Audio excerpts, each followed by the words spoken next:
Well, welcome. Welcome back to the Extraordinary Drummer Show. As you know, I'm your host, Cheron Moore. I always say today, today, today. Well, this is another one of those days. I'm excited. I'm excited. I got to tell you, I started fanning out before we started the interview. He's looking at me like, man. I was like, I wait till you see what I got on the show. I mean, of course, you already know him. My guest today, oh man, I'll say this, he's a drummer's drummer. The people he's worked with, and we're going to talk about some of these people, his body of work, Major Harris, Noah Pointer. We're going to talk about Donny Hathaway, Santana gig. But that one gig that I tell you, boy, we all love him for was the Maze featuring Frankie Beverly gig. Oh, what a legend this guy is. Will you help me welcome to the show today? Billy Johnson. Hey, Billy. Hey, thank you so much. It's my pleasure, my honor. Oh no, it's ours. Trust me, man. I got so much to talk to you about here, but I think I want to start on those credits as I just mentioned. I want to mention a few credits and tell me what was it like working with them. Of course, later on we'll get to the maze and some of the other great credits and body of work that you've done. But I want to start with talking about Dexter Wanzel. Oh man, that was Oh my yeah, dude. yeah, the Philly days. I feel like Dexter was ahead of his time as a producer, back there. Did you play on that song Mars? No, that was actually Life on Mars. That was his first album. And it's funny when that record came out, I just really I dug it, and I could definitely. It just felt like I said, man, I feel like I should be playing with this guy. This music I can really associate with it. And shortly thereafter, I got the opportunity to actually start playing with him. So I did his next record, which was called Voyager. So I played on that album, and then through that association, that's how I got to do the track with Donny Hathaway. Talk about working with Major Harris. What was that like? That was actually my first actual pro like touring gig.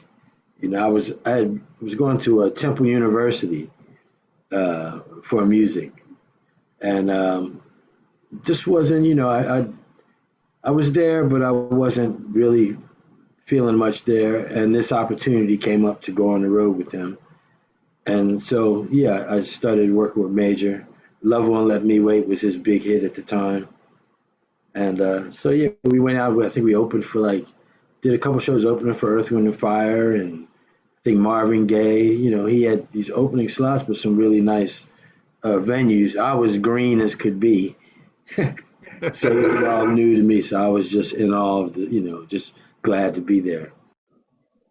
Billy, let's talk a little bit about, we talked about Major Harris. Let's talk about Noah. I'm going to go through some of these credits here. I'm going to stay here for a little bit because you got some all of them are my favorites. Let's talk about Noah Pointer, man. Noah Um, Pointer. Woo. oh man, that was awesome. Another one kind of where he came. I think he came through Philadelphia to the Bijou Cafe, and a friend of mine, a guy named Kevin Smith, was working sound with him, and he mentioned to me, he said, "Man, you need to come up to New York with me one day and just go to." I told him I really dig Noel's music, man. I think Steve Gadd had done the album. I was a fan of Steve Gadd, of course, and he said, "You should just come to rehearsal with me one day." So one day I traveled up to New York with him, and the day I went there, so happened the drummer didn't show up, and so there was an opening, to actually play, and I knew the music because I was a fan. I had really listened to it, and so I was able to get in there, and I worked with Noel for I guess it was a couple of years, and I would travel back and forth from Philly to New York, play with a Ray Chu at one point, a Najee Allen Gums, uh, just some really great players Sammy Figueroa on percussion. I mean, Larry McCray. It was really great. Yeah. Tell me about working with, uh, of course, this guy where I think everybody came from him. Donny Hathaway. You played on that song. You Were Meant for Me, huh? Yes, and that was through my association with Dexter Wansell. Dexter calls us for a session one day and say, "Hey, we're gonna do some tracks on Donny Hathaway." I'm like, "Whoa," you know. And so yeah, we went in and did some tracks, and out of that session, that track did come out of there, you know. And this was shortly before Donny passed away, you know, bless his soul. And what an amazing, you know, I mean, I got the opportunity while he was there. We had gone out on a break, and I came back to the studio before everybody else, and he was just sitting in there at the piano by himself, and he just played this chord progression that never resolved, but just went from one heavenly chord to another, and I was like, man, just you know, I was just in awe, you know. So yeah, out of that session came that song.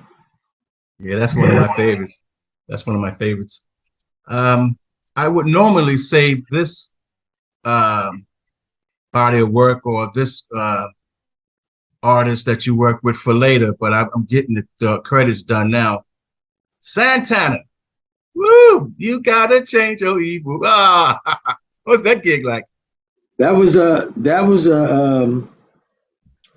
I was a big Santana fan from back in those days, you know, when I was living on the East Coast and they were doing Woodstock and all that stuff. And I really enjoyed the band. I loved Mike Shreve, who was the original drummer.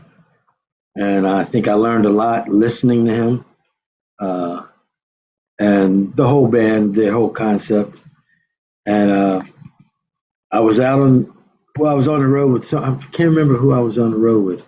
And I called home and I got a call that, yeah, someone from Santana called for, you know, for you to come and audition. And I was like, what? I said, well, yeah, firstly, I can't make it because I'm out here, but I couldn't even believe even got the call. And fortunately, when I got home, I guess they hadn't settled, and they called again to see if I could come in and to my disbelief at the time, I got the gig. You know, I went in. And I think a lot of it was my familiarity with the music. You know, since I had listened a lot, really intricately to Mike Shreve, and you know, because he rehearsals with him, it's not like uh, he'll call a song and basically, I get you should know it. So you call a song and you know, it's not like what's the part, you gotta play it and basically play it like you know it if you don't know it. So yeah, so that was an amazing opportunity for me, and I actually worked with them in three different instances. Billy, let's go back. Let's go all the way back. You're from Philly, huh? Oh yeah, Is that you in the picture with the guys with the gold shirts on? that was actually the first band, yeah, that I ever That was played the first one, huh? in. Yeah, that was like probably junior high school. What was the scene like in high school for you? Did you do any of that marching chorus stuff and whatnot? I was in the school band and in the school marching band. It wasn't like hardcore drum corps by any means. It was kind of informal and didn't really care for it because we had to march in the winter when it was really cold.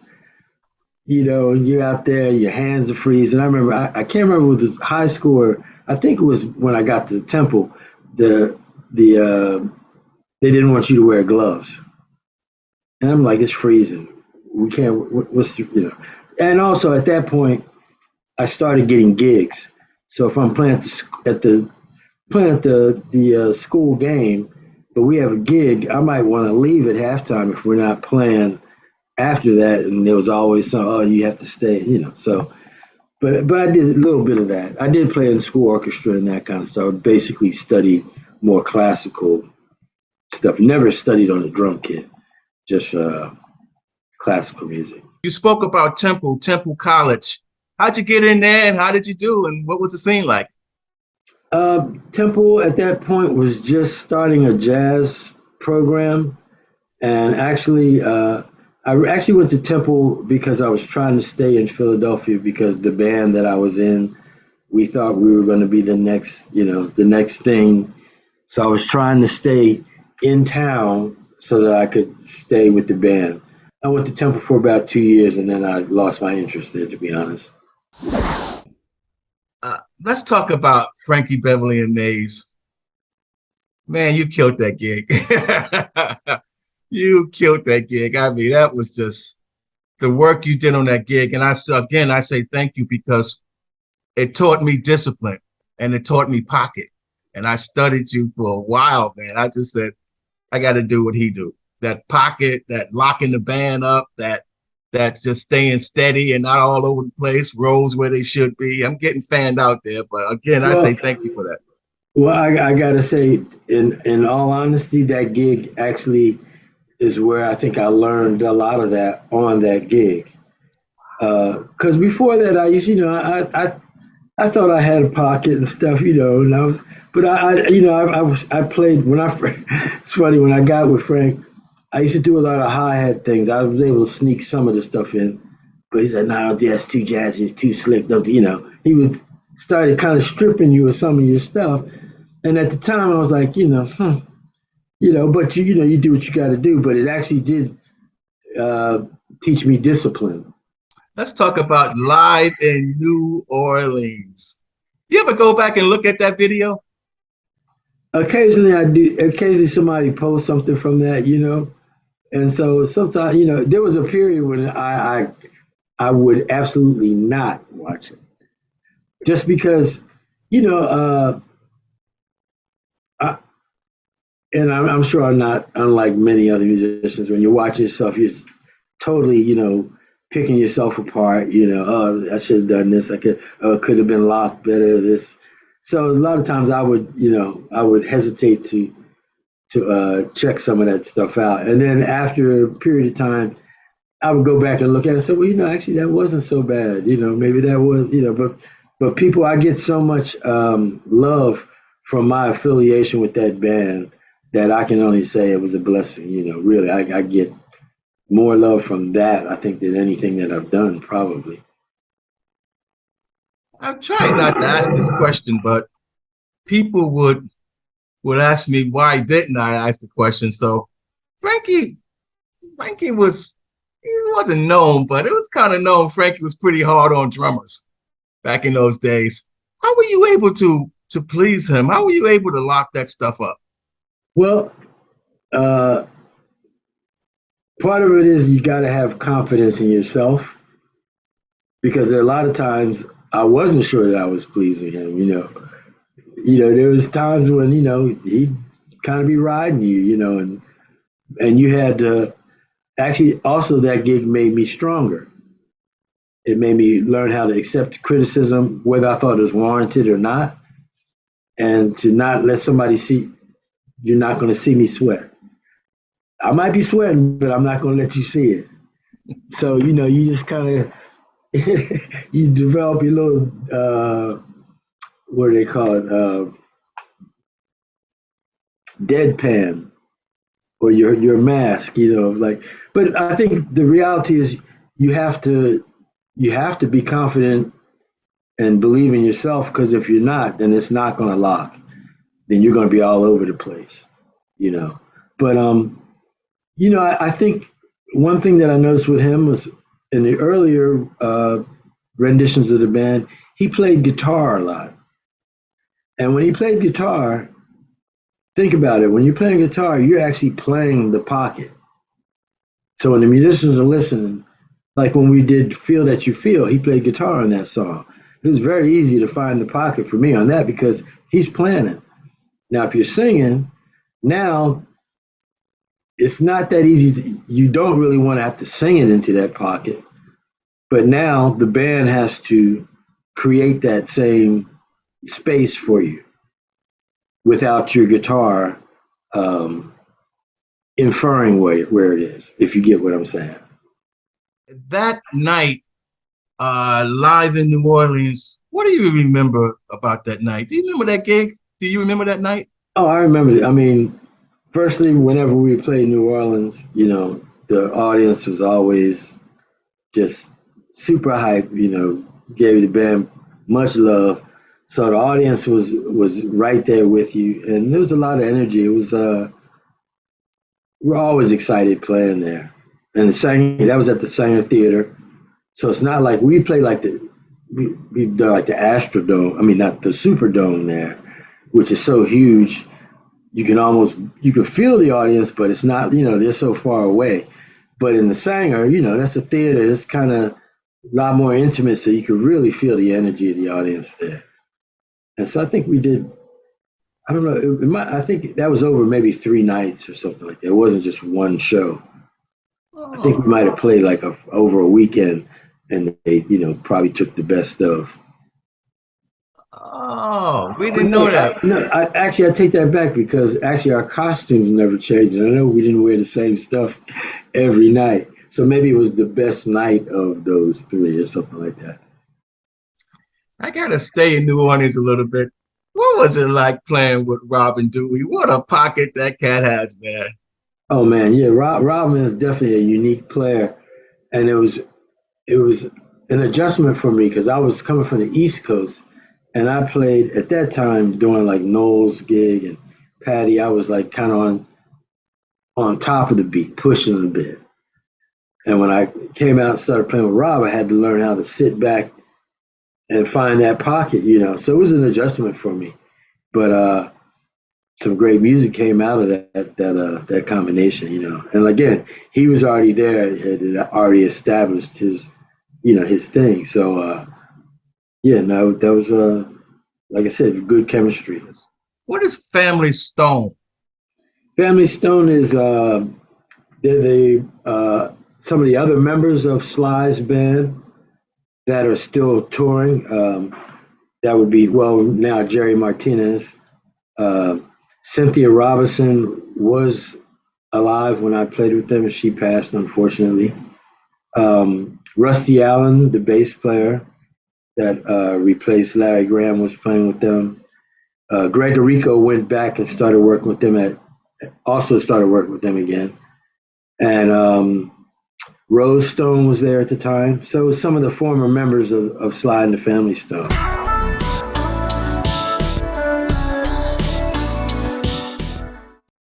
Before I get to Patti LaBelle and other things, we do a thing on the show we call Word of Advice, where I ask the guests, where I ask the drummers if they would leave a parting word of advice for the up and comer guys, even the guys at the next level, but that are trying to get traction in this game.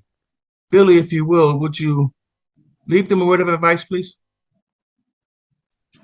My word of advice would be to listen and try to learn as many styles as you can, and also know that